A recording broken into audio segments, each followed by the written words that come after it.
CBSE private compartment के exams चल रहे हैं, तो अकाउंट वाले स्टूडेंट्स का क्वेश्चन यहाँ पे आ रहा है कि सर अकाउंट्स में प्रिपरेशन के टिप्स दीजिए कुछ।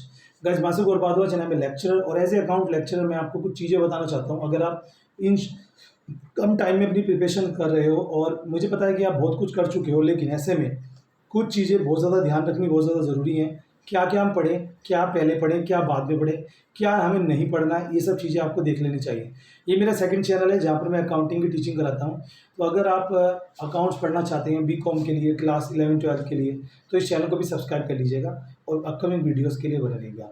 12th बोर्ड के लिए मैं रेगुलर यहाँ पर वीडियोज़ डाल रहा हूँ शाम को 3 बजे और 4 बजे। वैसे बताना चाहता हूँ आपको कि 12th का जो अकाउंट्स का पेपर आने वाला है, हर बार ये कहा जाता है कि प्राइवेट का एग्ज़ाम हो चाहे कंपार्टमेंट का एग्ज़ाम हो, अकाउंट का एग्ज़ाम हार्ड आता है अकाउंटेंसी का, लेकिन ऐसा नहीं है। साथ में अकाउंटेंसी के एग्ज़ाम्स में ऐसा नहीं है कि हार्ड आता है, और इस बार तो ये भी देखने को मिल रहा है कि क्वेश्चन पेपर ईजी आएगा। लेकिन ईजी आए चाहे हार्ड आए, अगर आप अपने मार्क्स अच्छे से अचीव करना चाहते हो तो सबसे पहला पॉइंट ये है कि आप जो प्रीवियस ईयर के क्वेश्चन पेपर है उनमें से अकाउंट्स के न्यूमेरिकल को देखो। जैसे मैं बात करूँ पार्टनरशिप की, तो पार्टनरशिप का जो एडिशनल वाला पोर्शन है या शेयर का जो इश्यू ऑफ शेयर का विथ फॉरफिटेड जो क्वेश्चन है, ये दोनों क्वेश्चन आते ही आते हैं। तो सबसे पहले हमें वो एरिया करना चाहिए जो कन्फर्म है।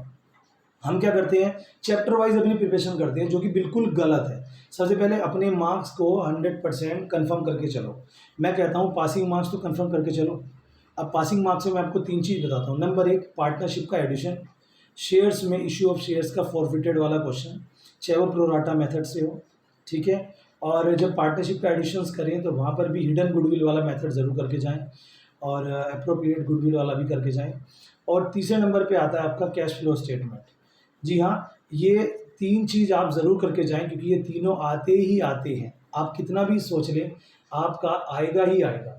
आप तीनों के रिलेटेड एमसीक्यूज़ भी आते हैं, तीनों चैप्टर में से न्यूमेरिकल भी आता है, इनसे थ्योरी भी आती है। तो अगर आप इन 3 टॉपिक को सबसे पहले तैयार कर लें, इन 3 टॉपिक के बाद अगर आप, जैसे सबसे ज़्यादा जो टाइम वेस्टिंग मुझे लगती है वो लगती है कंपनी के जो फिनेंशियल स्टेटमेंट होता है। फिनेंशियल स्टेटमेंट हर एक बच्चे को नहीं आता, फिर भी उसमें टाइम वेस्ट करता रहता है। फिनेंशियल स्टेटमेंट की कॉन्सेप्ट को पढ़ो, थ्योरी को पढ़ो, उससे रिलेटेड क्वेश्चंस आपको वहाँ पर मिल जाएंगे। अगर हम बात करें शेयर से रिलेटेड, जैसे कॉल्स इन एरियर है, कॉल्स इन एडवांस है, इनके ऊपर शॉर्ट क्वेश्चंस आपके आ जाते हैं। पार्टनरशिप में गुडविल बेस्ड हो गया, इंटरेस्ट हो गया, फंडामेंटल से क्वेश्चंस हो गए आपके, इसके ऊपर बेस्ड क्वेश्चन आपके आ जाते हैं।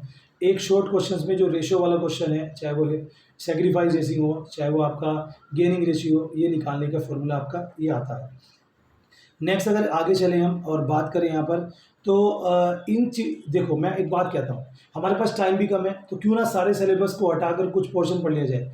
अगर आप, मैं ये ब्रह्मस्त्र दे रहा हूँ, अगर आप पार्टनरशिप और शेयर्स को अच्छे से कर लेते हो, अगर आप पार्टनरशिप और शेयर्स को ही कवर कर लेते हो तो आप पास हो जाओगे। इसके साथ अगर आप कैश फ्लो स्टेटमेंट को और जोड़ लेते हो तो आपकी बल्ले बल्ले। ये 3 टॉपिक अगर आप सबसे पहले कर लेते हैं तो आपकी प्रिपरेशन अच्छे से हो जाएगी। इसके साथ ही मैं एक चीज़ और कहूँगा, कुछ बच्चे इस समय अकाउंट्स की प्रिपरेशन करते समय सबसे ज़्यादा टाइम वेस्ट न्यूमेरिकल पर कर रहे हैं। आप सबको पता है न्यूमेरिकल और थ्योरी दोनों बराबर बराबर आ रहे हैं, यहाँ तक कि थ्योरी ही ज़्यादा आती है। तो ऐसे में हम न्यूमेरिकल पे ना ध्यान देकर, क्योंकि वो नया, अगर आपको न्यूमेरिकल आता है तो आप उसका रिवीजन करें, अगर आपको नहीं आता है तो नया ट्राई मत करें, क्योंकि अब टाइम नहीं है। अब टाइम है मार्क्स गेन करने का, और उसके लिए थ्योरी ज़रूरी है।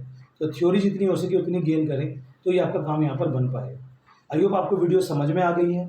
कोई क्वेरी हो तो बताइए, कोई न्यूमेरिकल समझना है, कोई टॉपिक समझना है, मैं रेगुलर आपको यहाँ पर वीडियोज़ जब तक आपका एग्ज़ाम नहीं होता प्रोवाइड कराता रहूँगा। Thank you very much.